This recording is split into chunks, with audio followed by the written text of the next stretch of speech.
good morning, wherever you're joining from. Hope you all had a great day. Welcome to the machine learning basic class. This is the first class, and I know that we are in for a very amazing time. ML is it's a very interesting concept, and learning it, having a skill set on it would put you on a very good position as beyond just analysis, right? You're learning something much more that would it's a great tool that would give you a leverage over just being a data analyst. Okay, so um I hope we all got the link to join the LMS for people that are just joining this particular course. And for people that enrolled for the full program, it would still be the same link, the same LMS. That's what you'll be using. But for people that are just joining this course, you should have gotten a link to join the LMS. Please check your emails. Okay, so machine learning would go right into what we have. So today we'll be doing basic introductions. We have about 7 classes for this program, for this course. So this is going to be a basic machine learning basic course just to take you from a novice. So we'll be going right into the tiniest details for sake of persons that have not heard about machine learning or you don't even know about machine learning at all. So we'll be taking it right from the scratch and proceeding to at least at the end of this program, you should be developing your own, building your own ML models and creating your own machine learning project. So the goal of this course is to take you from a novice to a place where you are comfortable in building your own machine learning models. All right. So we are going to get started quickly. If on the LMS, there's some video content on the LMS, and you can watch through those videos. So those videos are just extra resources that would support what we'll be training in the class. So it's to give you a more robust guideline on the concepts that will be taught in class. So because this is an introductory, today's class will be an introductory session. So we'll be going through just the basic. We won't be going right into developing ML models because there are some key basic things that you need to know before going into developing your models. All right. So what is machine learning?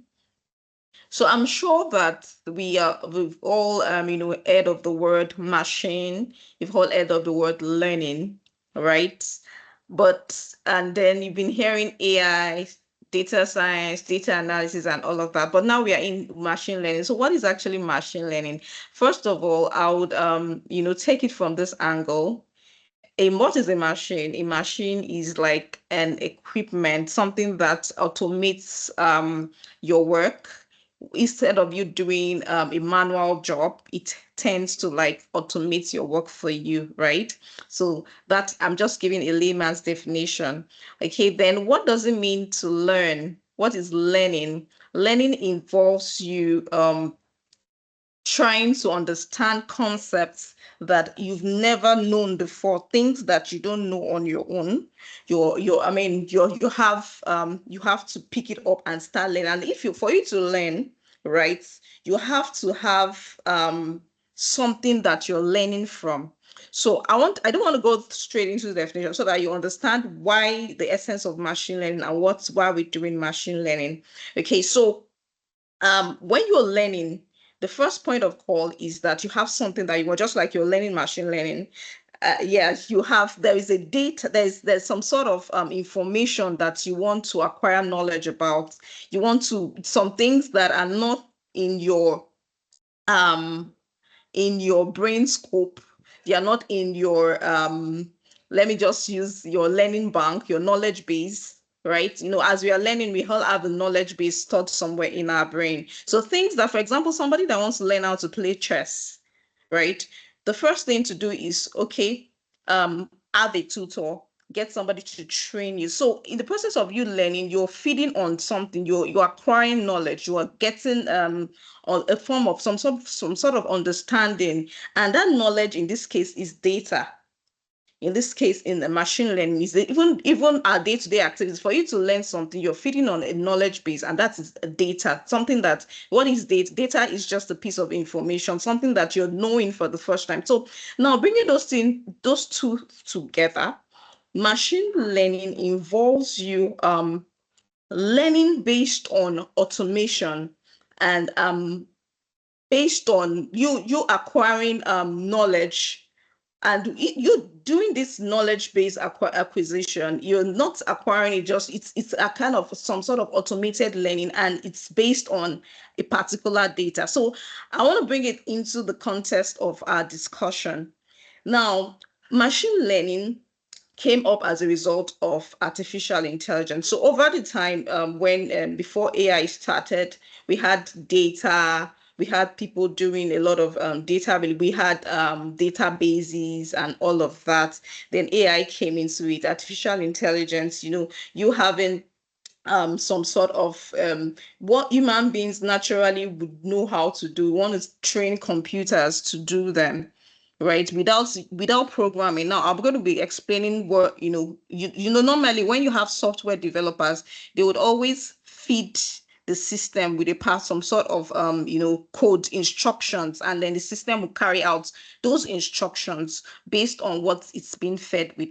But beyond just writing codes, now you want those computers to be able to carry out, to have some intuitive knowledge, intuitive understanding, to carry out some action without you even telling it what to do, right?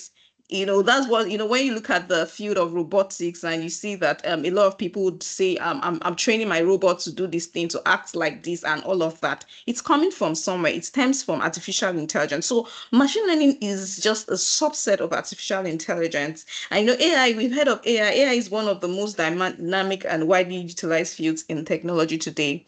With the advent of chat GPT, I'm sure how many people have been using chat GPT, have been familiar with the use of chat GPT? If you have, just give me a thumbs up in the chat, and I can have a background of the people, the audience I'm talking to.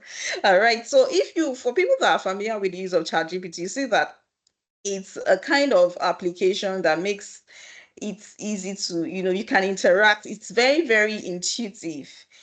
You can ask, it can help you to write codes, it can help you to create, you can even create thank you, I can see those reactions. Yeah, so ChatGPT is it's a very great tool for conversation, knowledge, natural language conversations. It can answer questions, it can craft CVs, it can do a lot of things. Normally, if you're just writing a program to do that, it will take you years to do. But because of the technologies in place now, because of the advent of artificial intelligence, because of the advent of because of the advent of some algorithms, it has made it easy to create such platforms like ChatGPT. Now, moving back to ML, right?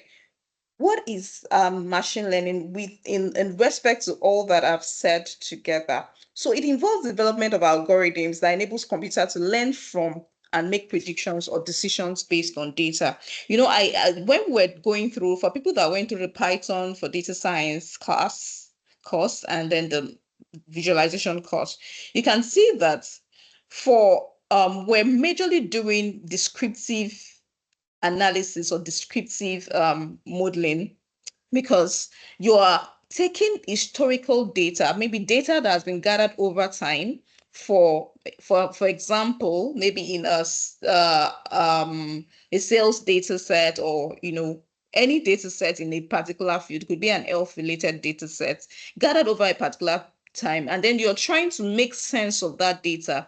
You're using tools like Python, using tools like Power BI to find out what is this data saying, without you actually digging deep and analyzing it. For a layman, you're building like visualizations, you're building awesome dashboards to tell us as a layman that what the data set is saying without digging deep into the data. So as a data analysis, you're doing descriptive statistics. You're doing descriptive modeling. You're showing us, telling us, because if you just look at those data sets in a database or in Excel at a glance, you might not really see all of those beautiful insights. But if a data scientist use those tools that you've learned now, you're using those tools to analyze the data, you're giving us the KPIs, the key performance indicator in the data set, you're telling us different insights on that data. It tells us a story. It tells us what it's about that data. How many, maybe for example, in a sales data set, it's telling us how many people had purchased a particular item in a particular time of the week, and then what are the highest, the item with the most sold quantity, and all of those KPIs.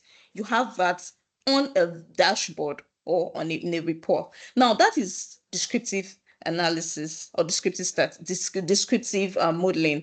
But when you're doing machine learning, you are taking it a step further. You are now looking at those data sets. You want to find out beyond just telling us the story about that data set. Can we use this data set to find out what will happen in the future? For example, you have your sales record for a particular supermarket, and then you have some products that are being purchased over time in that particular supermarket. And in the data analysis space, you are actually checking how many products are actually being sold. What is my highest demanded products? Maybe it could be a it could be a particular provision or something. What's the highest demanded product? That is telling you at the data analysis stage. But then if you now want to do machine learning, you want to do some sort of predictive modeling. Like what would be, now you're asking questions about your data set. What would be the highest demanded product in 2 months from now, in 3 months from now? You cannot actually say that by just writing codes or programming.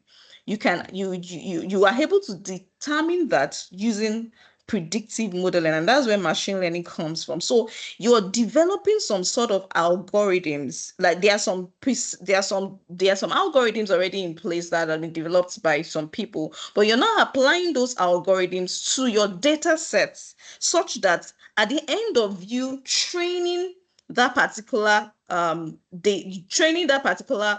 algorithm, it's able to learn by its own and tell you, okay, um apples would be the highest demanded product in 2 months, or grapes would be the highest demanded product in 2 months, right? So that's the kind of background of machine learning. So unlike traditional programming where you give instruction, when you want to write a program as a programmer, you're just giving the computer instruction. Like for example, you want to develop a calculator, you're just you're already telling the computer what to do. It's just making it what the computer is going to do better than a human. It's just like it's going to be faster in computation. Since you're already writing the program, you're already writing a code such that to add for example, if you want to write a code to add one or two things together, I can say add one or two together. So even if you give it 1 million plus 567,000, automatically it's able to give you that answer, unlike human beings that would take a while to do that, compute that calculation. So that's what programming is about. But then in machine learning, you're taking it a step further. You're telling the computer, now let it learn.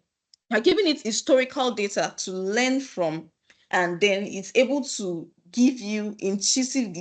make decisions on its own. It's able to tell you some things that you don't even you're not even envisaging for it to tell you. It just gives you that particular output. So that's what machine learning does. So I'm just giving you this background for people that are just getting to know about machine learning. So we'll be stopping to take questions rather than doing quizzes at this point. So from our next class, we'll be doing our quiz. But from today, I'll just stop to take questions at intervals, because I want you all to get this background knowledge so that we'll be able to move very fast in when we get into the practical session of the class. All right. So one thing we do when you after building your machine learning models, at the end of the day, you find out that it improves in performance when you expose it to more data sets. Over time, it improves in its performance. So I want to give a definition with all that background.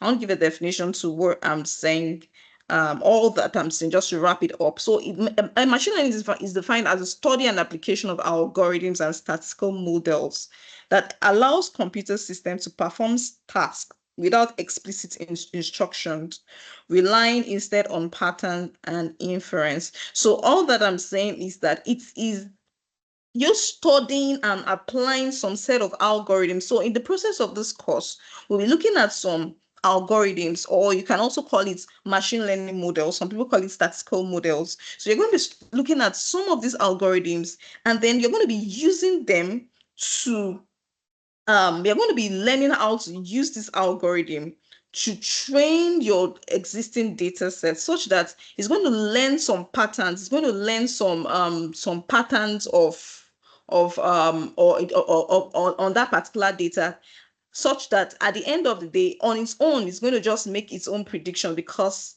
it has learned that pattern. So I'm going to give a story to this machine learning approach. It's just like a baby. When a baby is learning to walk, right? The first thing you do to the baby is what the baby starts, making some cues, some steps. It takes some steps, it falls. Takes some steps, it falls. And um, when it does it the first time, you find out that it fails. Second time, maybe the baby is still staggering. Before you know it, because of the process of teaching the baby, sometimes you see some people go extra miles. You buy some baby walker, some equipment just to aid the baby's movement. You buy some toys to get the baby to move faster, and you find out that the baby starts moving. So when it's the human brain, when you get to neural networks, like you see that there are a lot of similarities with the way human intelligence and machine and artificial intelligence is very, very kind of similar, because you find out that the process of learning, you feed your brain with something, just like I'm feeding you with this information. So the first time when you're trying it out, you might not get it so well, but the more you try, the more you approach it, the more you try your hands on different concepts. You take exercises, you do projects, you find out that you get so good at what you're doing. So that's the same approach to machine learning. It uses some algorithms, some statistical algorithm or mathematical algorithms, which we'll be looking at. Some of them, if you've heard of k-nearest neighbors, you've heard of decision trees, you've heard of logistic regression, linear regression. So those are all statistical models and algorithms that are used to build machine learning solutions. So you use you apply those algorithms on your data sets and existing data sets, historical data. And then when you apply those algorithms learn. You train those algorithms to learn some particular pattern in your data set, and eventually the model you've developed is able to make predictions on its own without you even asking, maybe without you asking lots of questions. It tells you what the next thing and what the next thing is. All right. So I'm going to be giving some examples, some use cases to all of what I've been saying. You find out that with the advent of machine learning, it has revolutionized different industries. Netflix, so many entertainment industry, finance, and so many industries, they are using machine learning. And bear it in mind that when machine learning came, like when I was back in school, we're not really doing core machine learning. We're using then machine learning had not really, really gained so many ground because of Number one, research. Number two, data sets. Machine learning, AI in general, like it thrives on data. When there is enormous data sets, that's when you see the beauty of your AI systems and all of that. So, but with the advent of when internet came into play, when Google search and all of this these innovative solutions came into play, and the people started Facebook. When you see that a lot of people they started gathering data about people. Facebook is still free, but then as you use Facebook, they're gathering data. They're getting data about you, about your friends, about as big data came into play. You saw that AI solutions started just coming out. If you read the history of ChatGPT, OpenAI, how they started ChatGPT, you find out that it was a particular document from Google that was used. Some persons, they came across those documents, they studied, they saw that this Google search engine, all the data set gathered from people using Google, they can actually use it using it's in the field of natural language processing.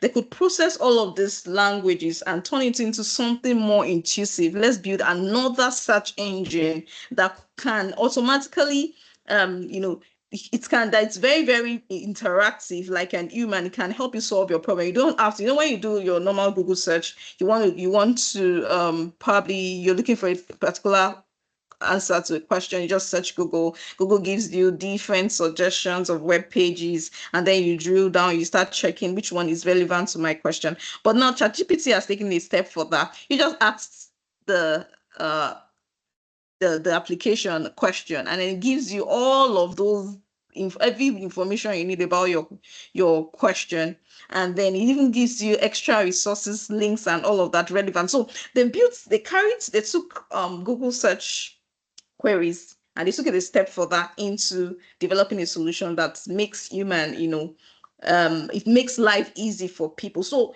learning all of these skills, you don't have in 10 years from now, you'll be amazed at the innovative solutions that will be coming out as a result of the advent of AI. So we don't even know where AI is taking us into, but let's get back to the machine learning class. So I'm talking about the use cases, right? We have different areas where you could apply machine learning, and I'll be giving you examples. For example, when you're in demand forecasting, you use it to analyze the circle. Like I mentioned, the sales, right? Historical sales. Sometimes you might have sales for the past 10 years, and you want to predict future demand of a particular product. So this is going to help businesses or that particular sales company to optimize their inventory levels. For example, if they know that, okay, in the next 5 months, the demand for a particular product will be so amount.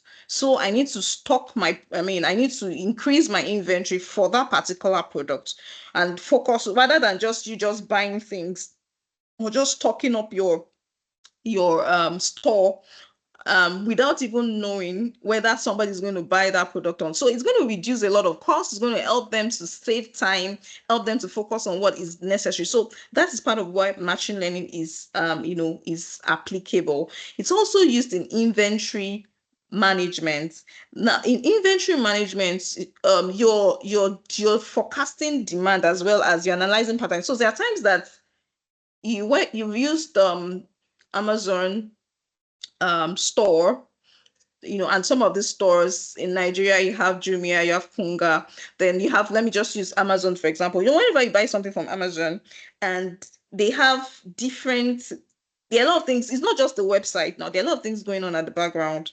You see that when you buy, for example, you buy a mug, and the next time when you visit that site, they're already showing you different things related to what other people that bought that mug. They'll say other people that bought this item, also bought this item. And there's every likelihood that somebody that buys a mug would need maybe a cutlery set, or maybe because they studied the relationship between what other people have bought. They tend to like suggest it to you as a user to see if you're going to buy. And most times you find out that people buy those things. And as people are purchasing those items, it's helping them to retrain their algorithm. So what is happening at the background is some sort of recommendation engine. Is also under machine learning. So they built a recommendation system in that particular platform, whereby every person that buys that product, a particular product, they have similar items that they can recommend to that user. All right. So in the place of inventory management, they can analyze your buying pattern. Maybe they notice that every December you're always buying so thing. I mean, so item on their website, or maybe every month it could be a grocery websites. They've analyzed your buying pattern, so they are able to stock up their supplies, or their products based on many customers buying patterns. So in inventory management, it's actually very, very useful. You use machine learning there. It helps you to reduce overstock and focus on what products that are necessary. It's also applicable in fraud detection. So this has been very, very good.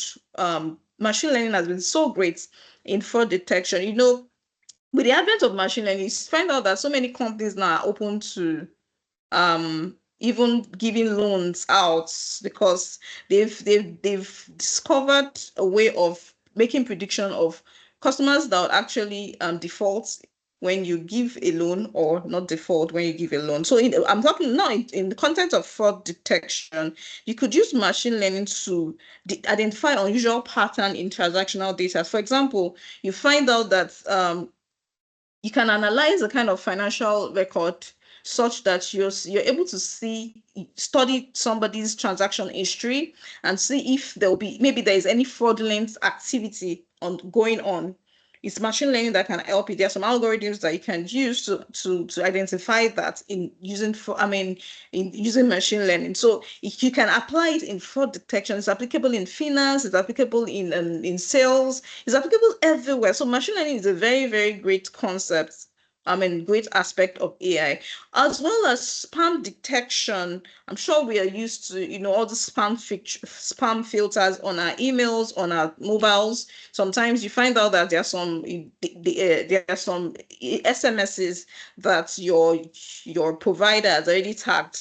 It doesn't even come to your inbox. You don't see it. But when you go to your spam folder, you find out that there are so many of those things. So you cannot imagine if those things were not there. All of those things would have flooded your phones, and then you'd probably have fallen victim of one of those spam messages, and then, or it could have caused a lot of havoc. So because as a result of machine learning, it has advanced spam detection a field such that email service providers, they have applied machine learning to filter spam messages, and then also or SMS messages, so that they can recognize unwanted emails and help you to filter them from legitimate ones. For people that use Gmail, you notice that Gmail just introduced a particular um will I call it category of their email called updates. So you have promotions, you have updates, you have inbox. So that's how did they achieve that? It was machine learning that helped them to achieve those categorization. So automatically they're able to know that they've studied the pattern of the mails coming into your inbox, such that any email that they know that they've actually studied, they know that the email is supposed to be for your inbox, and email is supposed to be, and like anything that has to do with socials, Facebook, Instagram, LinkedIn, they put it under promotions. They put under your promotion folder. Anything that has to do with, they look at the tone, they study the tone of that particular, the algorithm has studied the tone of the email, such that anything that has to do with maybe anything that has to do with, okay, giving you information, maybe a reminder or something, they put it under update. So it's actually machine learning and some other deep learning capabilities that have been added together to do your categorization. So the final use case I'll mention because of our time is targeted marketing. So for people in the marketing industry, advertisement and all of that, you can use machine learning to analyze your customer behavior and preferences. So you find out that in banks, if you want to, there's a way they can analyze your preference. They want to know the kind of customer this person is, whether it's the kind of customer that would want to that maybe they are like high end customers, or they are maybe the kind of customer categorization. So based on that kind of customer, they've studied your financial record, and they're able to know that, okay, this is the type of person, the kind of customer I have. So they're able to send some targeted advertisements to you. Sometimes they'll send you adverts like back to school. Maybe they've noticed that you're paying school fees, you're doing this, that's when they'll be sending you emails like,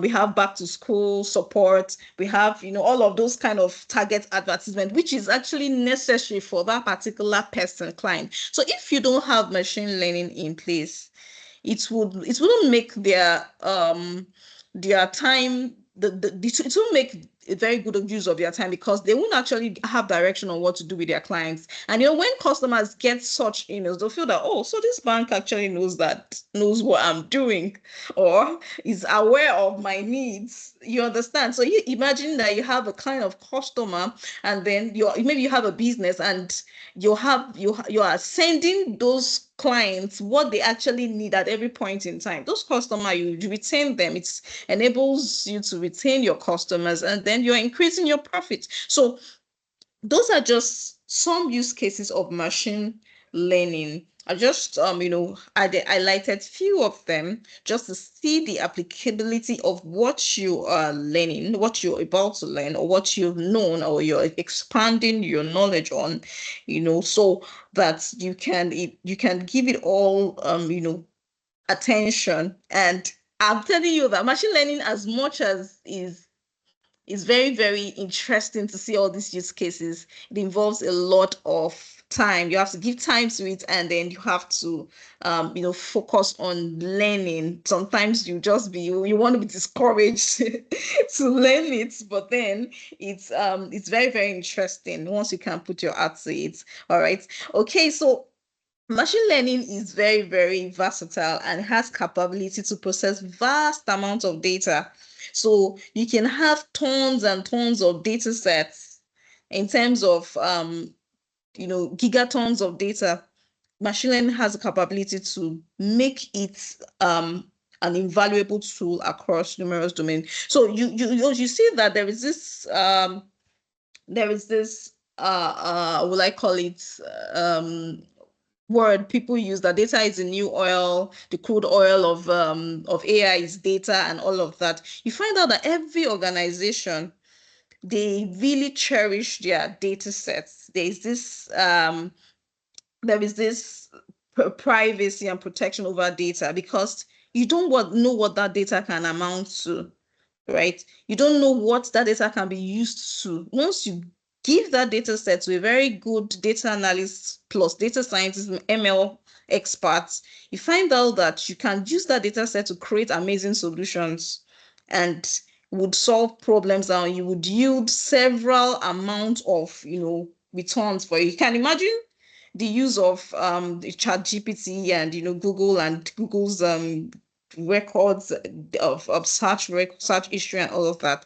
You can imagine what it's translating to now in today. You see a lot of companies are now leveraging on open AI solutions to build so many AI. Now you have a lot of AI systems out there based on ChatGPT. You have AI reader, auto ebook readers, and so many of those initiatives in AI. All right. So at this point, I'm going to stop to take questions. Okay, I think I can start. I can see some questions. At this point, you're going to pause to take questions before we go into the next thing. So if you have questions, please ask your question at this time. We'll take like 5 minutes for questions before we go into the next thing. Okay, so Damla is asking that, what can you say about the security and privacy of email content with these machine learning tools in place? Okay, so when you are signing up, privacy is very, very key, and security, right? But then if you're using any open email service, right? You sign when you're signing up, there's this a lot of people don't read terms and conditions just to tick I accept, I accept. Like, there are so many things in your terms and conditions that your data is actually being accessed. As much as Google is keeping, they have some data privacy protection in place, but once there's a level of security when maybe you're signed up to more maybe you have your own email domain. There's level of protection on your data.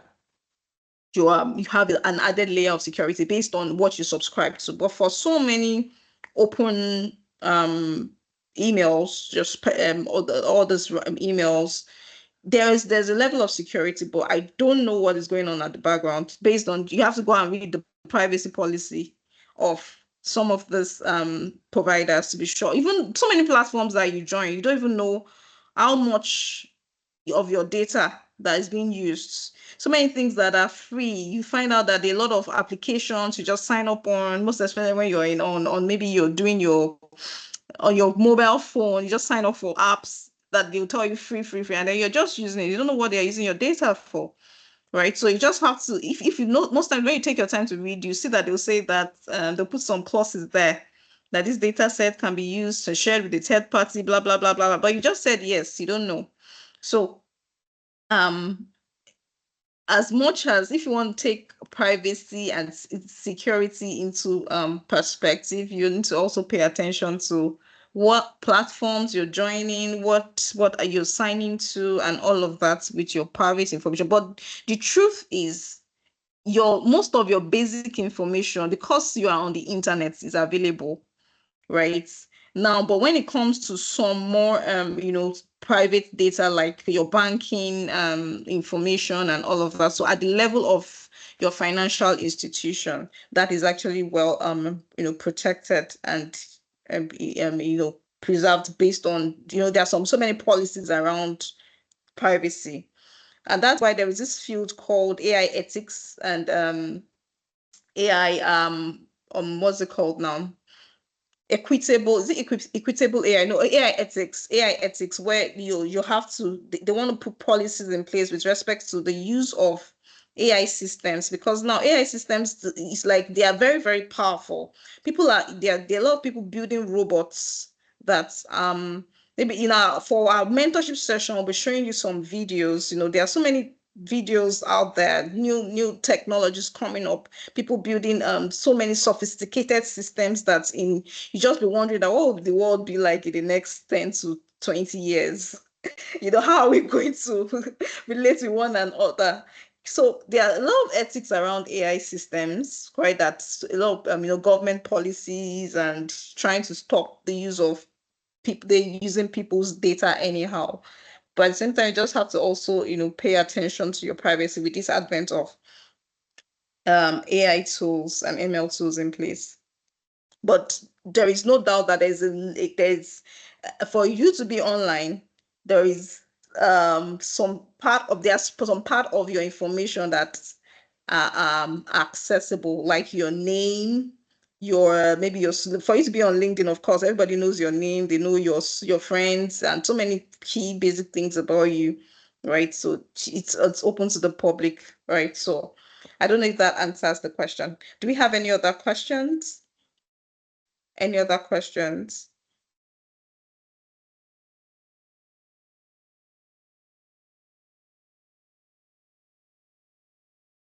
Any question? Machine learning, any question? All right, so if we don't have any questions, I would go to the next thing. So I want to talk about the data analysis process or the data science process. So on the LMS, we have some videos giving very good explanation. So I won't really drill down so much into this processes, right? There are many theoretical concepts, there are papers around those processes, but then I'll be giving you the basic workflow of what your data science process looks like, your typical workflow of your data science process. If you want to develop an ML system, what is the process? What are you to do? What are the steps involved? Okay, so I'll be talking about that. But before then, I just want to touch on the different existing data science processes. There are new ones, but I'm talking about from history. So we have the KDD, the knowledge discovery in databases. We have the CRISP-DM. We have the CC Big Data Pipeline. So the data science process came up as a result of there are several pipelines, there are several processes in developing your data your machine learning models or your data pipeline. There are several processes involved. So in order to bring some sort of structure and regulation into it, different people came up with different ways of you doing your data science process. For people that have the CS background, in software development life cycle, there are different processes. We have the waterfall model, we have the different type of models of developing your softwares. Just like what you have in your software development life cycle, you also have that in data science as well. So on your software, you have the place of requirement engineering, use cases, gathering people information from your users, what the software is going to look like, and all of that. You have, based on different structures, right? You have that process. You have the requirement engineering, you have the system design, you have the the system development, you have the testing and and all of that. But now bringing it into data science, we also have a process. So we have the CCC Big Data Pipeline, which came up as a result of structuring from 2012. There's a paper.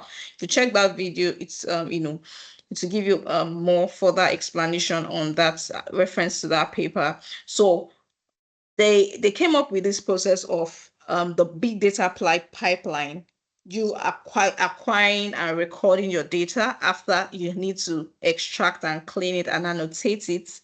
And after that, you aggregate your data, then you do your modeling, and then you interpret it. So I won't really focus on this because it's in the LMS. So I'm just going to go straight to the explanation of what our data science process is. But okay, let me just touch on the difference. So we have in the CCC, we have this covered your the process of the big data pipeline. But usually in big data pipeline, there are a lot of iterations going around it. So if you look at this CCC model, it's just telling you that, okay, the first step you have to do is to acquire your data. After you clean the data, after you represent it, you aggregate the data, after you analyze, and then you interpret your results. So this is more majorly focused on your more like your data analysis process. But then KDD took it also a step further. It's also related. KDD's model says you select the data set, then you process it, after which you transform the data, you do your data mining, and then you interpret your result. But there was one more process that brought more robustment, and that's the CRISP-DM. It started with, you can see a lot of feedback loop, and which states that data, when you're doing your data science process, actually iterative. It's not something that you just do once. You find out that by the time we go into the practicals, you see that there are so many iterative steps you're going to be doing in the process of you doing your data science or building your machine learning model. So it talks about you identifying the project objective, you collect and review your data, you select and clean your data. That's the data preparation stage. Then you manipulate your data and draw conclusions. Then you evaluate your model and conclusions, and then you apply conclusions to businesses. So these were the different big data pipeline that had been developed over time. Now, let me show you what the process, a typical process is, and I'll be navigating to the LMS to do that. Okay, so for persons that have access to the LMS, you should see that as well. Let me just navigate to the LMS.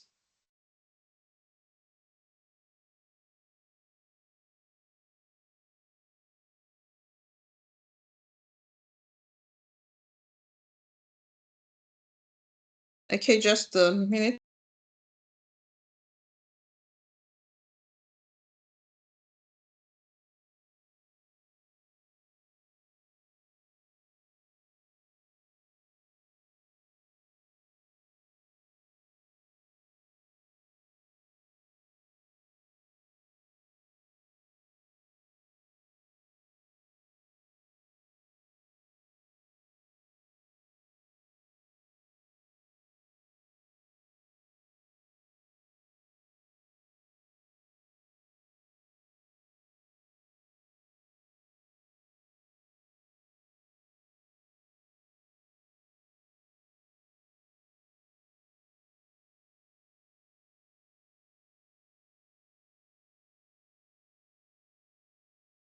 Okay, so I'm just trying to navigate to the LMS. Let me open it up.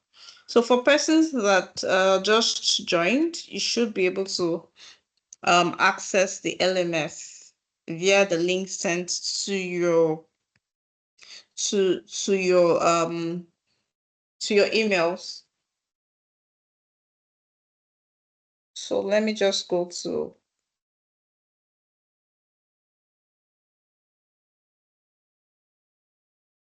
okay.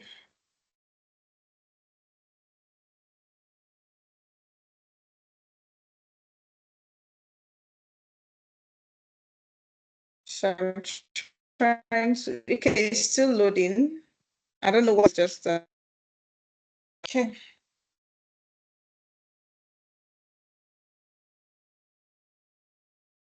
Sorry, I'm just trying to pick this up.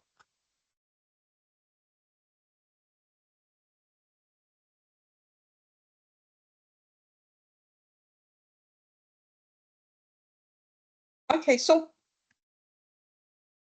you have all of this those resources on the LMS. So we have like what I'll just explain. I'll explain the data analysis process.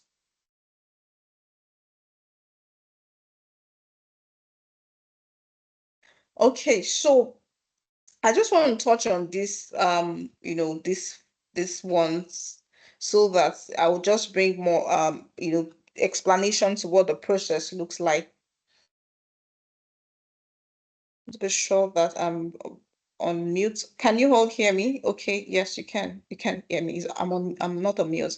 Okay, so when you want to do your data analysis, I mean your machine learning, like I mentioned earlier during the data analysis class, that you start from usually you start from the data gathering stage because machine learning works with historical data. So you have the data gathering, and usually when you want to do your data gathering, there are so many processes involved. But before we get there, it's crucial. I mean, every step in building your machine learning model is very, very crucial. The ingredients, the quality of your data is as good as the output of what your model would look like.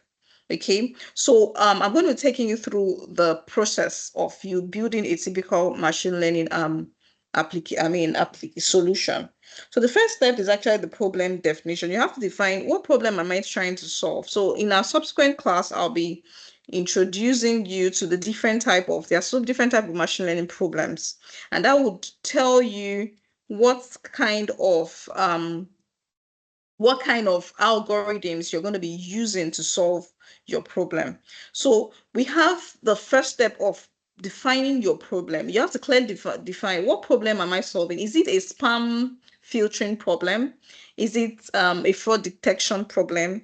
Is it a problem relating to um predictive analysis? Is it a recommendation, building a recommendation system? So you have to understand what is the goal, what are the questions I want to answer, and that would determine the kind of data you'll be collecting and the kind of algorithms you'll be using.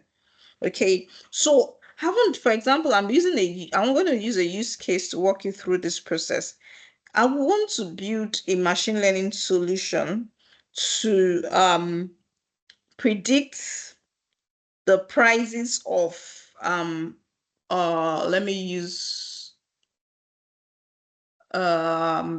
what use case with okay, let me use an health related case study.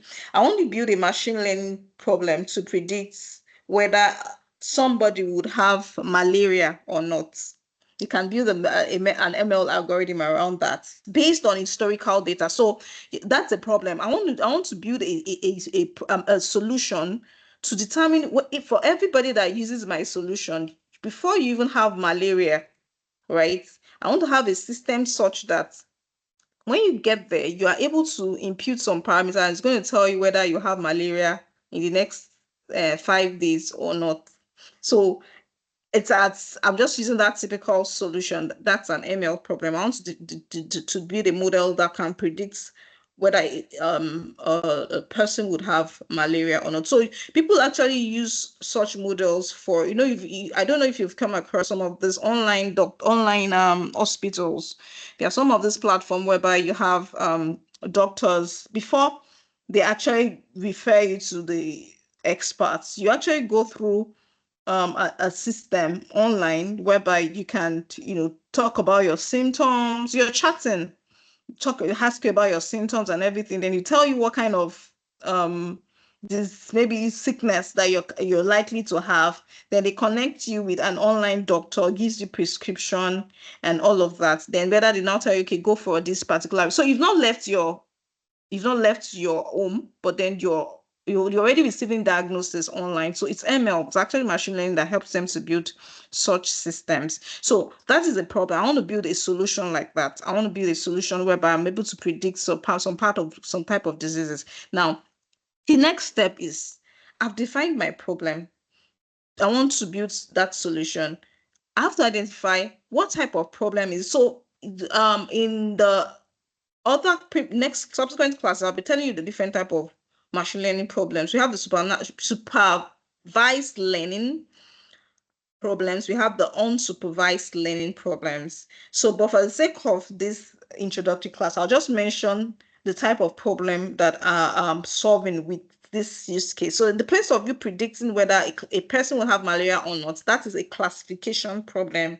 It's under supervised learning problem. So you want to classify, you want to predict a kind of outcome whereby somebody will have, maybe you're predicting whether somebody will have malaria or not. You're diagnosing malaria, or whether a person is having a malaria or not. Okay, so that's a classified learning problem. And because you're building a classified problem, the first step is to go into, maybe you visit hospitals, different hospitals, or you go online, you start getting data sets. I'm talking from a case study of maybe you're just an independent person trying to build a solution. But if you are within an health sector, health related sector, you are in that particular organization. So it's very, very good for you. I mean, you have access to data. So you need to gather your data sets relevant to the problem that you want to solve. So you have to go to your, let me use the case study of you being in that particular hospital.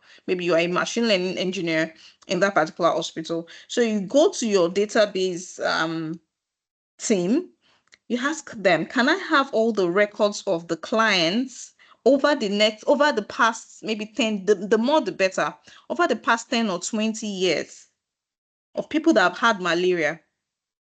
You have to start looking at, there's some specific, so for you to build a machine learning solution, you must have some level of domain knowledge, or if you don't have a domain knowledge, you work with domain experts, because it would tell you, the domain experts will actually tell you whether you're on track or not. You can be a very good programmer, but if you're applying your solution wrongly, your output will be wrong. So you have to work with the doctors, you have to work with the knowledge experts, like the people that are experts on this. So you're going to be working with your doctors, you'll be working with the lab attendants, you'll be working with the database management team.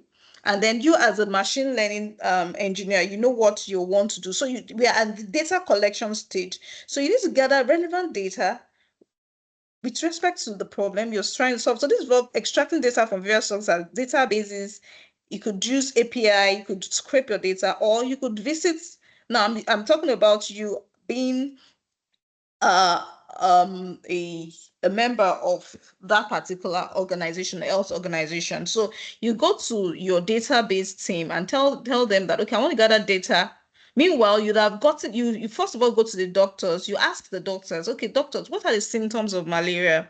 Can you give me the indicators, the key indicators that tells us whether a person is actually going to have malaria or not? So you have to gather all that. So the doctor will start telling you that, okay, maybe if a particular part of their blood, whatever, maybe I'm not into health, so maybe there'll be some key features. We call it features. There'll be some key features, indicators that will tell you whether somebody would have malaria or not. You check maybe the better the person is eating well or not eating well, this person vomiting, this person stooling, is the person, having temperature, what is the temp, those are the key features. When we did our Python for data science class, we looked at some tabular records, right? So all of those columns, they are questions. You have questions on whether the person is feeding well or not. When you get to the hospital, they ask questions and you're having maybe symptoms of fever. They ask questions, are you eating well?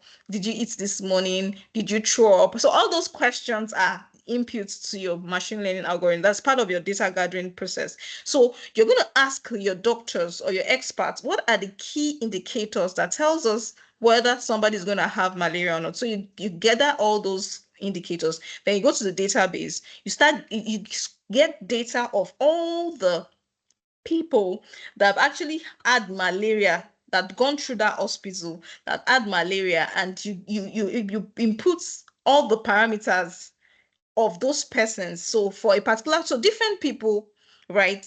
They might have different symptoms, but eventually they still have malaria. So your machine learning algorithm will take care of all those things. So yours is just to gather the data first.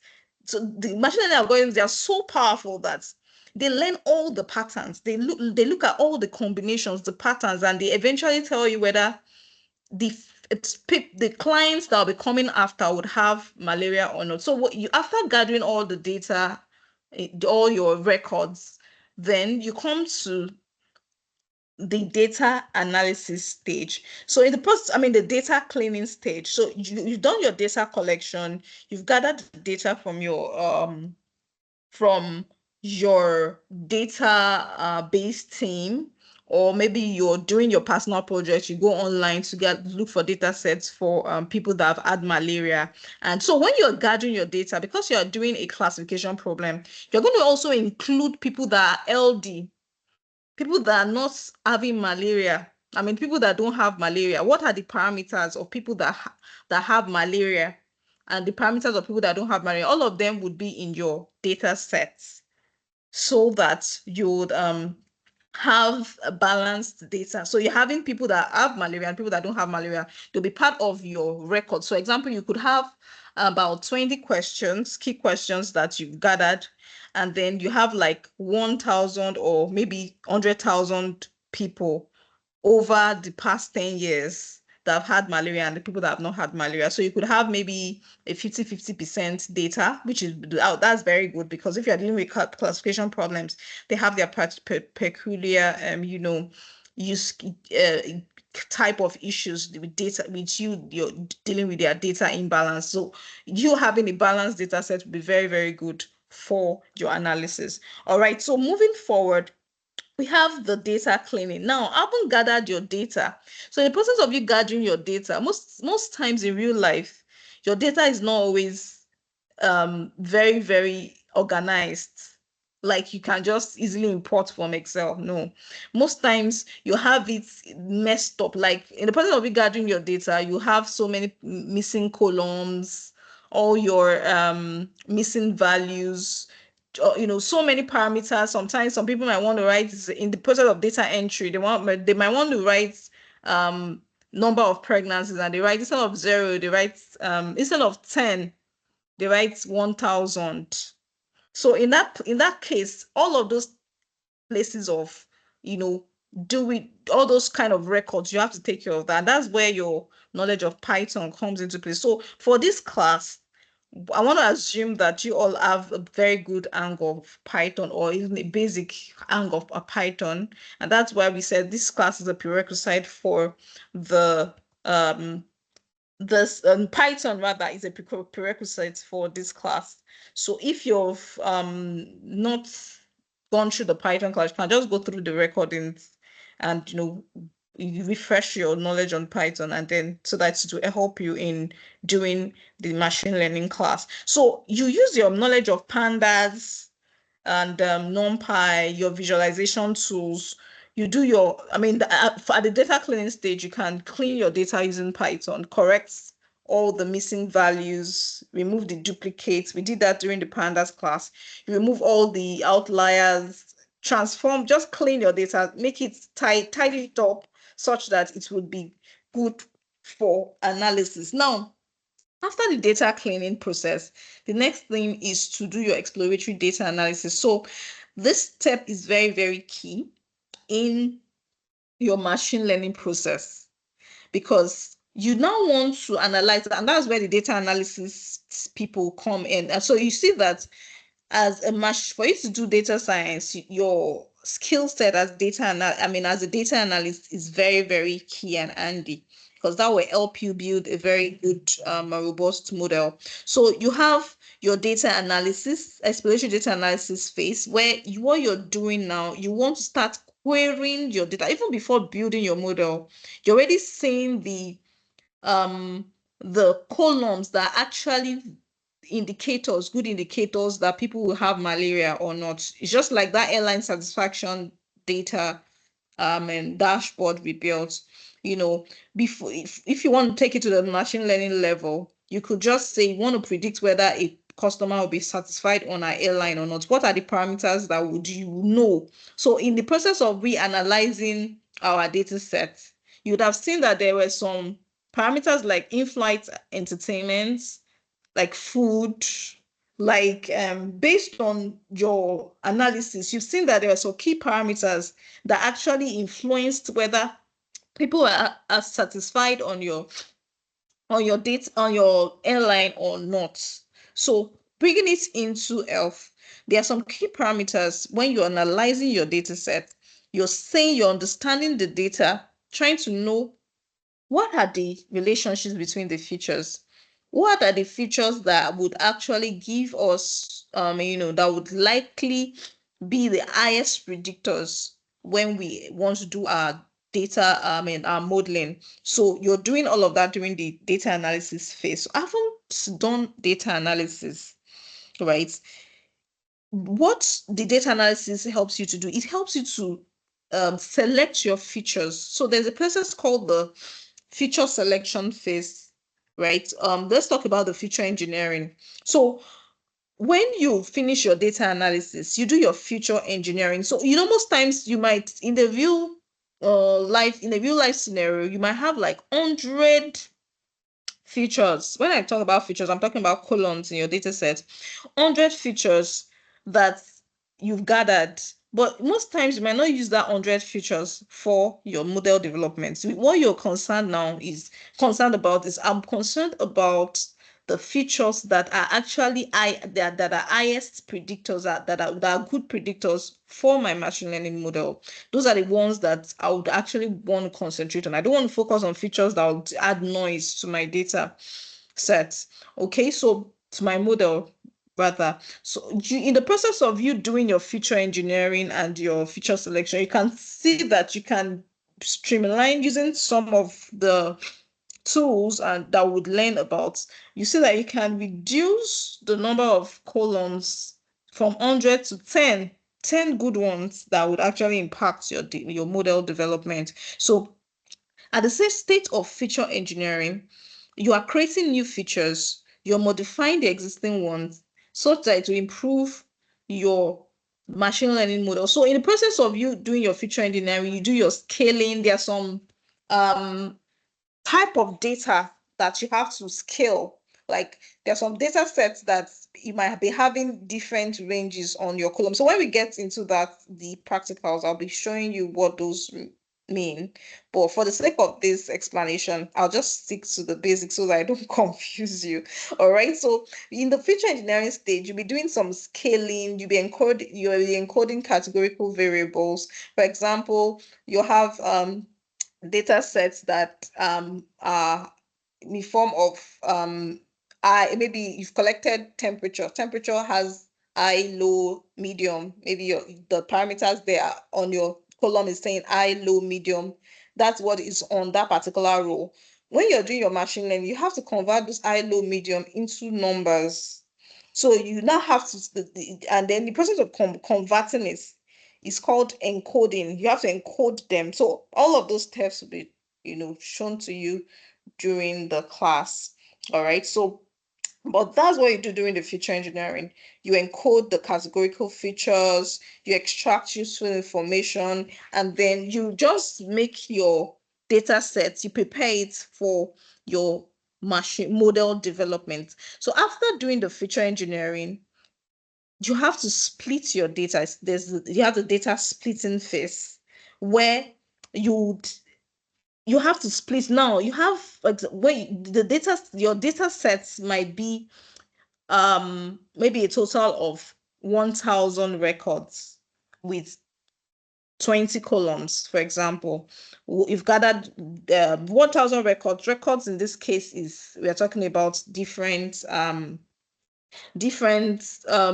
patients. So those are the records. So you could have 1,000 records, and then you have 10 columns. So when you have such record, you have to split that data set into, usually some people split it into three, but most times split it into two, into the train and the test. So when you're building your machine learning model, you'd need to have a data set. Like out of that 1,000 records, you can say 70 records will be 700,000 will be used for training my machine learning model algorithms, and then the remaining 300 will be used to test whether my model is working correctly or not. So when we get to the hands-on session, I'll be showing you what that means. But you have to do your train test splits. You have to split your data into your training set and your test. So for example, for you to really know if something is working well, you have to feed it with something, with the data that it does not know about. So that's the process of you testing it. And when you're testing, you also want to check for errors. You want to see, because you are holding back the correct answer, and it's just like you're giving somebody an exam to do. You've taught the person the concepts. That's the process of training. And then you have the exam. Now you're now asking the person a question that, okay, what is 1 plus 1? If the person actually gets 1 plus 1 is equals to 2, you know that the person is actually accurate. That's the same thing you're doing to your model. But if the person says 1 plus 1 is equals to 1, you know that there is a problem somewhere, there is an error somewhere. So in the process of you give the model 700,000 records out of 1,000, and then it uses that 700,000 records to learn all the patterns, to do all the training and learning the relations. Then it comes up with a particular model. So you now use that model to test your remaining 300 data sets to know if the answers, you have the answer to that 300 data sets, but you want the output of the 300 data set, but then you want to know if the answer is correct or not. So you're going to give it that 300 data sets to tell you the outcome of those people, whether they had malaria or not. So if they now tell you that, okay, it's going to give you a particular result, then you compare that result with the original test results, the original results. Then you check for the error, differences. So that's what you do during the train test split. That's the idea behind the train test split. So let me just move quickly because of our time. Then we have the model selection stage. So having splitted your data set, you have to select the model, the appropriate machine learning. So for every data, I've been talking about data preparation and all of that. Now, for every problem, you have a kind of algorithm that you can use to solve that problem.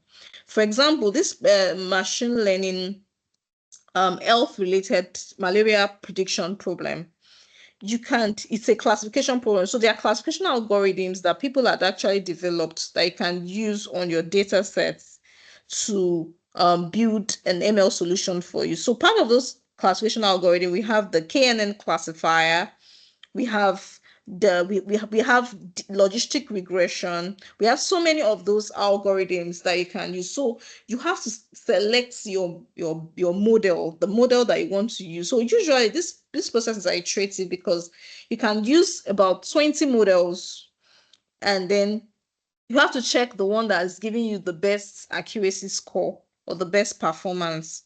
so that you stick to the one with the best, you stick to the model with the best one. So you can try logistic regression on your data set, you can try the k-nearest classifier, you can try XGBoost, you can try decision tree classifier, you can try random forest. So different type of models. So I posted some I think I posted an image on the group. You can just read through some of those algorithms, right?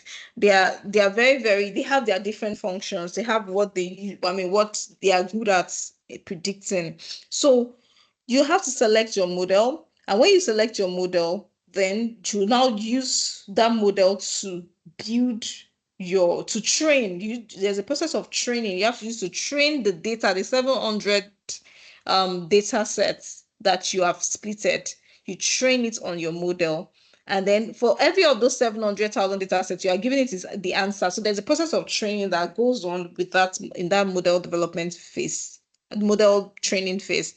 After training your model, now it's now time to test the model. So you use the test sets that had been kept aside, like the 300 remaining test sets, to test the performance of that model, whether the model is working well or not, whether it's predicting the person that has malaria is predicting that the person has malaria. So there are different evaluation metrics that you can use in machine learning based on the kind of problem you're solving. So we have for classification problems, you have the precision, you have the recall, you have the accuracy score, you have the F1 score. For regression, you have the mean squared error. Depending on the type of problem, you have the evaluation metric. So it's going to tell you the different the error of your model, whether the model is performing well or not, or it's going to give you the accuracy score of your model. So afterwards, after you've developed your model, usually this phase is iterative. After the model evaluation, you see that sometimes you might build your model, and then your model is giving you a big error. Like you can have like a 40% accuracy and your target is 100%. So you have to go back. You go back to your data. Usually you go back to your data cleaning to check, okay, what are the things that I actually cleaned out that I was not supposed to clean out, or what are the things that I actually left aside. Then you go to your you also check your exploratory data analysis to see, okay, are there some features that are likely to do well. You come back to your feature engineering. So you usually go around this step. You iterate over it several times before you finally increase the accuracy score. And there are so many accuracy model performance methods, like you doing your you doing some feature engineering, you do your hyperparameter tuning, and so many things like that will be talked about, right? And then after you've evaluated your results, you've increased the performance. So that's model tuning and optimization. Based on your evaluation results, the model might require further tuning and optimization. This involves adjusting hyperparameters, trying out different algorithms, or improving the feature engineering. The goal is to refine your model to achieve a better performance. Then, after which you're satisfied with a particular confidence level that, okay, my model is even at 80% accuracy, I can deploy it into production and monitor the performance. So usually you find out that at first, when you build your model, it might not be working so well, but it's just like the child that is learning to walk. But then you have a confidence level that this model would actually do well. So you expose it to a process of learning, relearning. So you allow that model to be used by maybe some people, and then there is now a feedback. So that's the process of you deploying and monitoring. So after you've tuned and optimized the model, so you can, for people that have maybe a software team, you can pass on the model to the software team. They integrate it into the website, or they integrate it into the application, or you can, for this class, we'll look at how we can deploy our model. We can deploy it on Streamlit, allow people to use it. Then you can now, based on as people are using it, it's just like as you're using ChatGPT, it learns about you. as you're using, you see that the first time you use it, you might not really know much about it, but the more you use it, the better it learns about you and is able to give you more relevant information about yourself. So that's the same thing what machine learning does. The power is in data.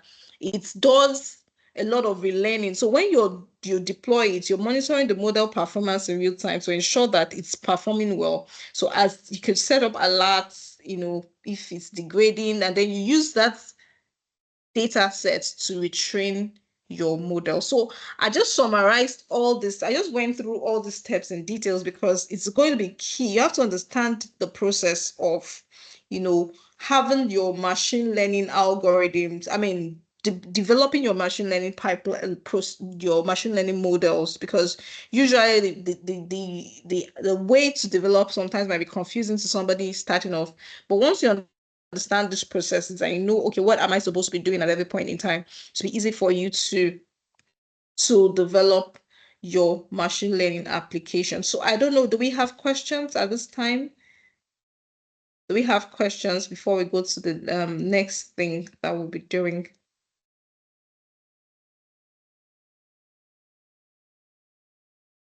Do you have questions? If you have questions, you could drop a chat.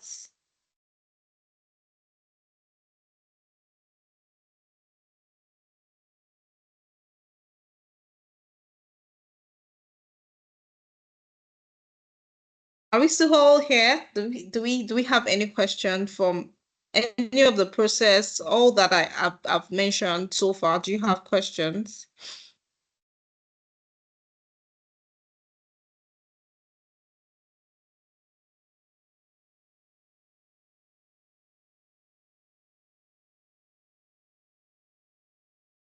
Okay, if you have question, you can indicate with the raise of the hand and I would allow you to talk, but if not, we'll just continue.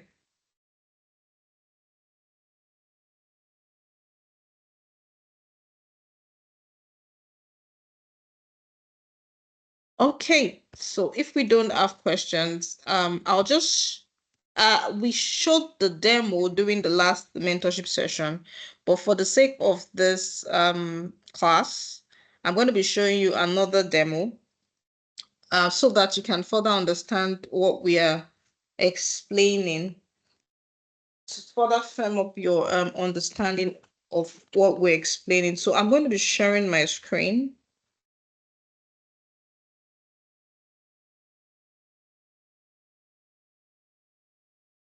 Just a minute.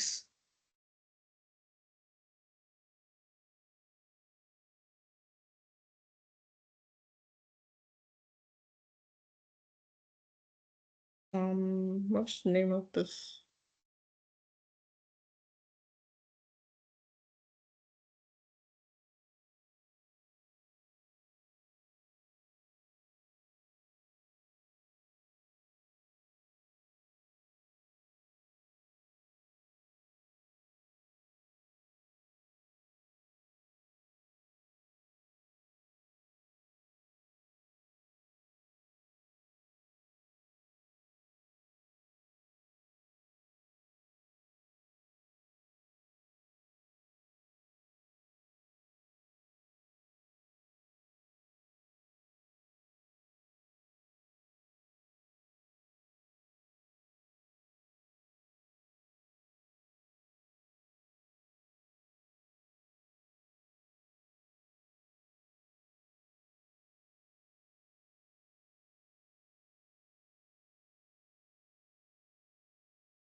All right, so during our last mentorship session, we had the demo on teachable AI, but because of the context of what we are discussing, I would like to show you some of the use cases, what it means to the process of developing your machine learning model.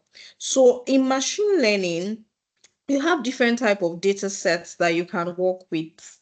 You have the text data, which is a data set on like a tabular data set. I mean the tabular data set rather, where you have your data set in an Excel format, spreadsheets, CSV, comma separated value, or in a database or JSON format. So it comes in a row and column. So most of those data sets, they are very, very good for machine learning, right? So, but then there are times that you might want to work with, like here, you can see this is an audio data. You might work with pictures. You might work with videos. So that's, you're taking it a step further. That's, you start using deep learning algorithms. So deep learning algorithm is another, is another course on its own, deep learning models. So, but for the sake of this class, we're focusing on the text related based models where you can use your AI, your text data to make predictions. Text is the records of people. You want to predict weather, you want to predict house prices, you want to predict the price of cars, you want to predict the price of you want to predict temperature, you want to predict rainfall, you want to predict you want to predict malaria, whether somebody's going to have malaria or not. So those are kind of use cases of text related data. But then for images, you're having to analyze, maybe you are doing like some image classification models. You want to classify whether, like, this is a classification model that has to do with whether the person is identifying pictures. So on this platform, which is called Teachable Machine, so this is like an AI solution that has been built. They've actually done all the algorithms. They've worked on it from scratch. So you are just a user. You are using, without you writing the codes and all of that. You want to use their system to recognize. So this platform is only made for image, audio, and post projects. So they worked on the data set. So I'm going to give an example of, I wouldn't want to use image because I've used images before. So I can use an audio project. So here, what you're doing here is you're teaching the computer, the algorithm, the model, some images. You're showing it. Let me just click on it so that you're going to have an idea of what it looks like. So you have two image classes now. You have like maybe an image class of a cat, an image class of a dog. And you want your machine learning algorithm to make a prediction of whether any new image you are giving it is a cat or a dog. So that is a typical case of a classification problem. So in machine learning, the first thing is the process of you doing your data collection. So you'd have collected data related to maybe the type of class, whether the dog class or the cat class. So for this class, okay, let me just take you through this one again, but I'll use a different case study. We're doing the demo. I used my webcam. So this time around, we're going to be uploading images. So you can download dog images and can download cat images. So here it's telling me to upload, but before I can upload, I must have downloaded some images. Okay, so let me see how much I can get from the internet. Okay,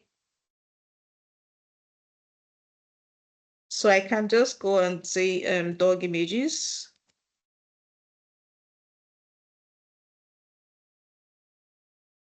So I'm just showing you this so that we'll have like different use cases of, typical use cases of what an ML system looks like, right? So here you have, let me look at this dog. And now this is the process of me gathering my data. So, but this is a different kind of data I'm working with. I'm working with an image data. So I have to, it's a different process, but then it's the same. The process of the process of you doing the machine learning is kind of the same, like you dividing your data set into two, training and test, and then evaluating your model is actually the same thing. So I think this one would have to take time. Let me see if I have images, dog images, dog. Sorry. Free download. I'm just looking at if I can just see somewhere that they have dog pictures free download in a folder so that I don't have to in a folder.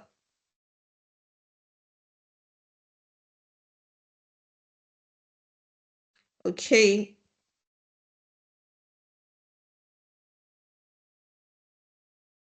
Oh, let's see. Some of these images are actually paid for, but let me see the ones that are free. 173 folder, blah, blah, blah. See folder of doc image video clips. Okay. I think I'll just have to do some manual downloads. But what I just want to explain is that once you have your images downloaded, right, you can just upload it and then you upload it to that this each of this you upload. You can upload like many images. Okay, it says choose image from your files and drag and drop it. Because I don't have any of them, I might not be able to. So I would have done some downloads because of our time. Let me just you have to download like about lots of samples, maybe like 100 samples. So that would take a lot of time. So that's what I'm looking at. If you can have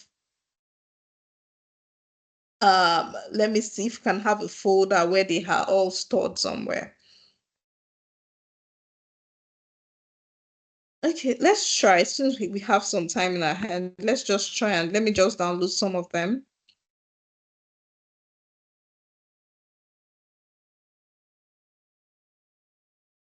Okay, this is one. All right, let me see how many I can down. Let me see if we can work with 10 or 12.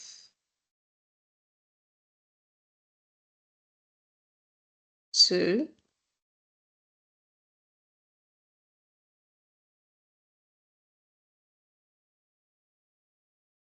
Okay. All right, let's go for the 3.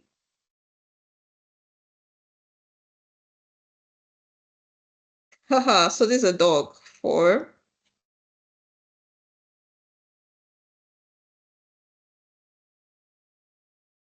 See more. 5. 6. This is a fine dog. I'm not a dog fan. Do we have any dog fan here?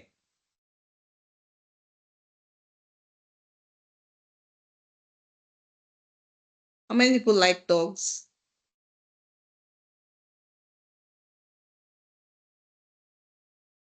Okay. I don't know how many samples I've gotten, but I think this is, I'll upload this first.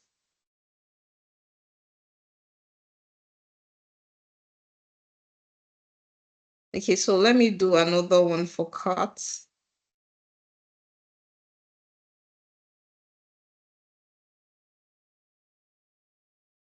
Okay.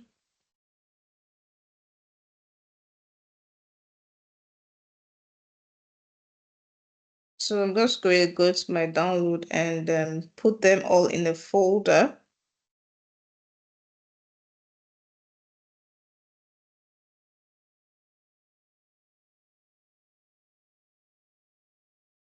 Okay. I think I have 6, 7, 8, 9, 10, 11, 11 dog images. Okay, let me see if that would work. If I'm not told to supply more. Let me download 11 cat images as well. Cats. Okay. How many people like cats?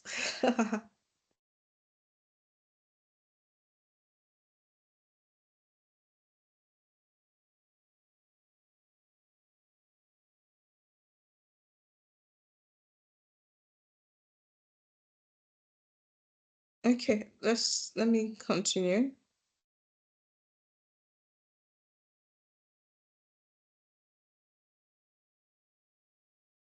2, 3,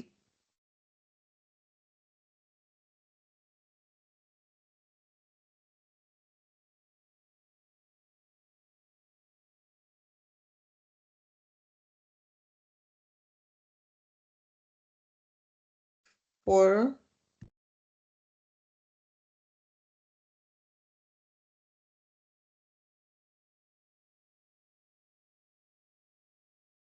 5,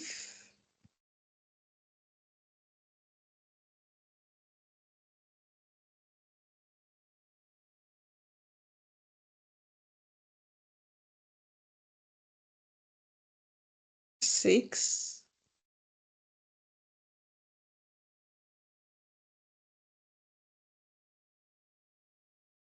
7,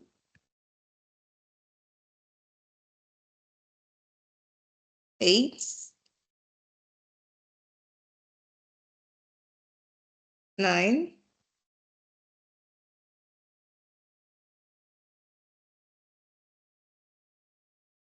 10.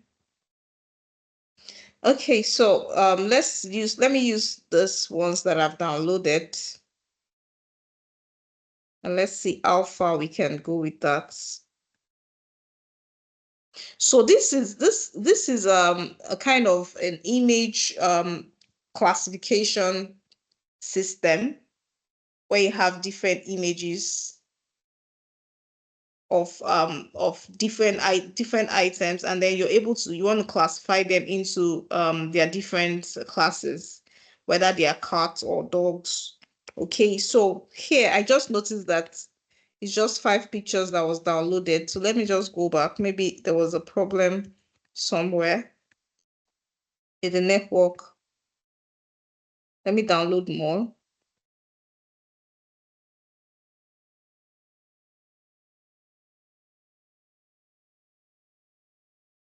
Okay, that should be 6. That should be 7.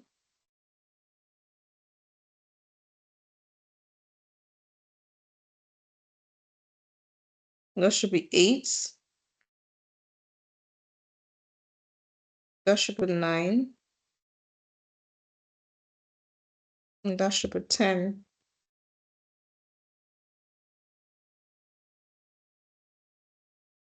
Okay.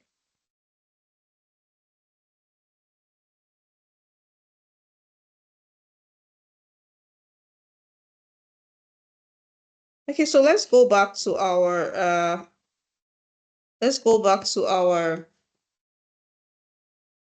page.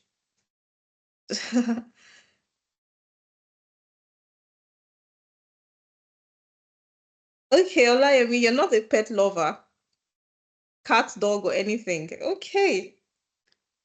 Wow, that's good to know. There are some people that like pets a lot. I used to like dogs. I used to like dogs before, but since my first dog passed, I didn't quite like dogs anymore because of the way dogs were. I mean, the first dog had a baby, and then that baby was very, very aggressive. So since then I didn't like pets anymore. But that first dog was really like a teddy bear. It was so, so lovely and very intelligent. Okay, so back to here where we have the dog. So let's just do the upload. I'm going to choose the files that are downloaded. Let me see. It's under my downloads. Then we have the cats and the dogs. So under the dogs, I'm going to just choose. Now here, because I want to train now, I'm going to use just part of my data set. I'm not going to use everything. So here I have a total of 1, 2, 3, 4, 5, 6, 7, 8, 9, 10, 11. Okay, I have a total of 11. I can just give it like 10. Okay, let me leave out 1. I'm giving it 10 samples. I hope that is good enough. Then I'm going to load for cats. So I'm going to load 10 samples.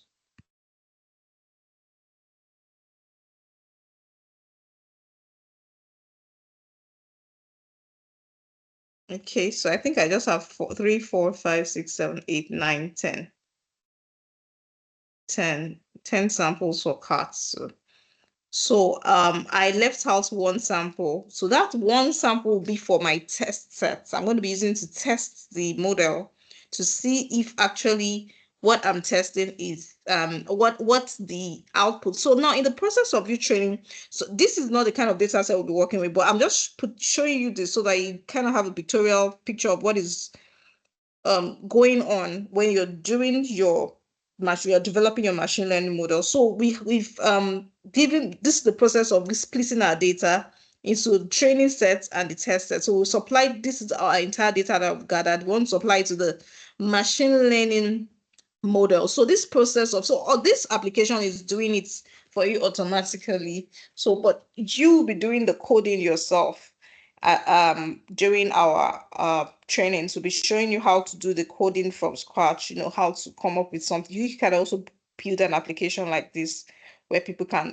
upload their data sets and then it tells them the results of whether what they are feeding it is positive or negative. All right, so here now we've chosen our samples. We want to train our model. So the next step is to train. Click train, and now it's preparing to train the model.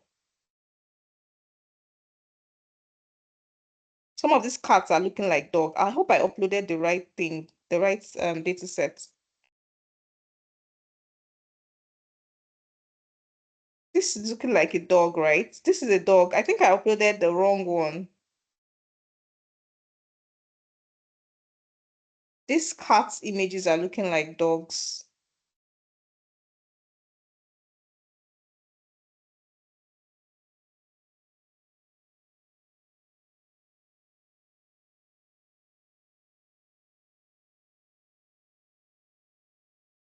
Okay, we are here.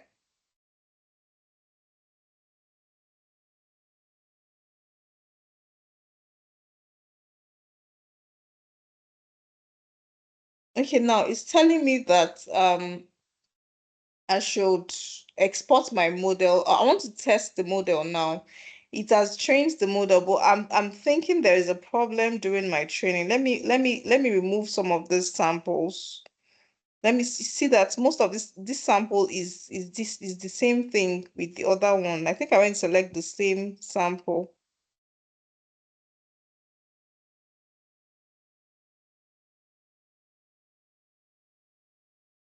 Okay, I think it's different. It's different. Let's check. Let's check. Now, it has trained it. We want to check our results. We want to find out whether what we've done is actually correct or not. So I'm going to upload one of the images. It's telling me, okay, let me choose file. So I'm going to choose one of the images of a dog now. I'm going to choose one of the dogs. Now I'm going to give it the dog image that was not part of my initial um data set that I used to train. So that's the test set I want to use now. I'm going to supply the dog image, which has been supplied. So it's going to tell me whether the dog image is a dog or a cat. So I want to see the answer. I don't know why it's not scrolling down. Okay, so you see my model is not very, very accurate. It's telling me that it's 49% a dog and 51% a cat. So it's wrong. And because it's wrong because I think I gave it just the data set is so small. Usually I should have loaded it with like 100 or like 100, 100 and something, 100 or 150 images. Maybe it would be better accurate. So some of this is not accurate. Let me give it the image of the cat. Let's see whether it's going to be better. Let me give it another image of a cat. So I'm going to also give it the last cat image that was not part of the initial upload. So this is the cat. Let's see what our model is saying. Oh, our model is not so accurate. So you see here now, this is like a typical example of an inaccurate model. So what do you do in this case? Number one, you could add more data sets, add more data sets to your training, or you could also tune your parameters. So there are some things that can be changed. There are some parameters, but this is a deep learning use case. But for machine learning, I'll be showing you, you can tune some of your parameters, change the epochs, change the batch size, change the learning rates, and then you see what improvements would happen. Then you retrain your model and you see what improvements might happen on your data set. So this is just like a typical example of what you do during machine learning. So this platform is just like I just did a short demo with this platform just to show you the process of your machine learning, how you can actually build your model and end to end. All right, so I don't know if you have any questions. Do you have any questions?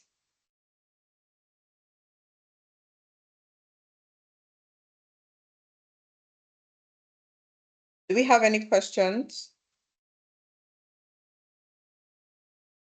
All right, so if you don't have any questions, I would have to call it a day now. So by next class, we'll be going right into our labs, right? Because we've had all the backgrounds now. Then we'll be going to our labs and we're going right into developing, step by step, what if using different use cases. Okay, Olayemi, you want to say something? I just allowed you to talk. I enabled your mic just now. You can talk, please.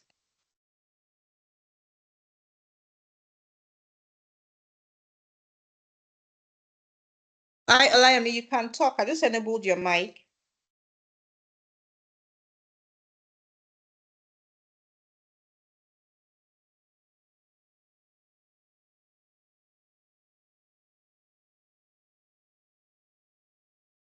Can you hear me?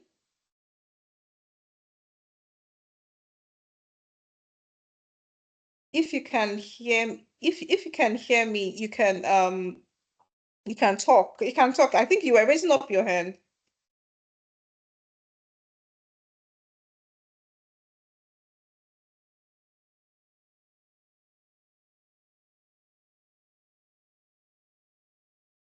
You can unmute now. You can try. You can try unmuting.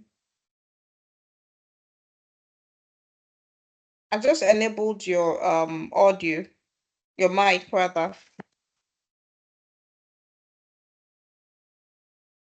All right. Okay. If you can't talk, you can drop your message and then I'll respond before we close.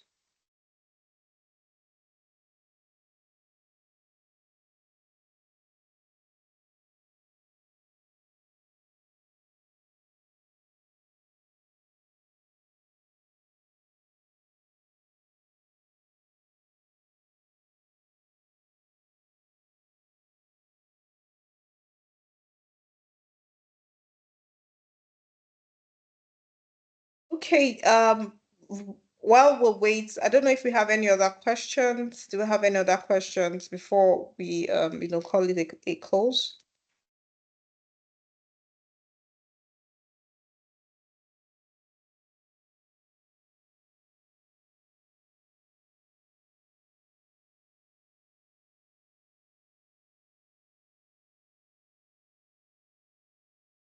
Any other questions, please?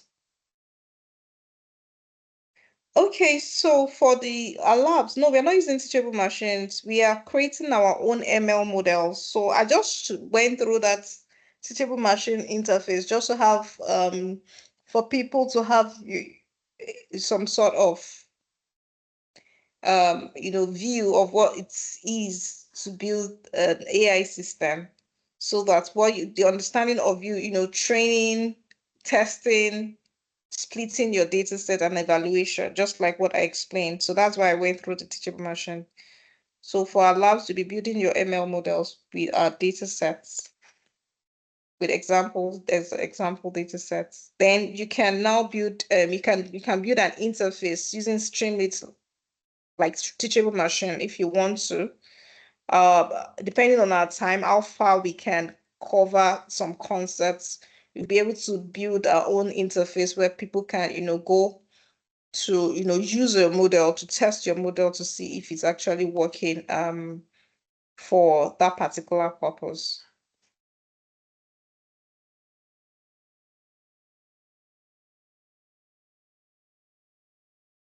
All right. Okay. So thank you all so much for joining today. Hope you all had learn one or two things. So that's against next class, brush up on your Python. Be going right into it from using our pandas skill set. So just brush up on your pandas, Python pandas, like Seaborn visualization to Seaborn, Matplotlib, and then pandas. Yes, so we'll be using that a lot from next class. Yeah, and if you have any questions, you can, always reach out. Would always respond to you on the group.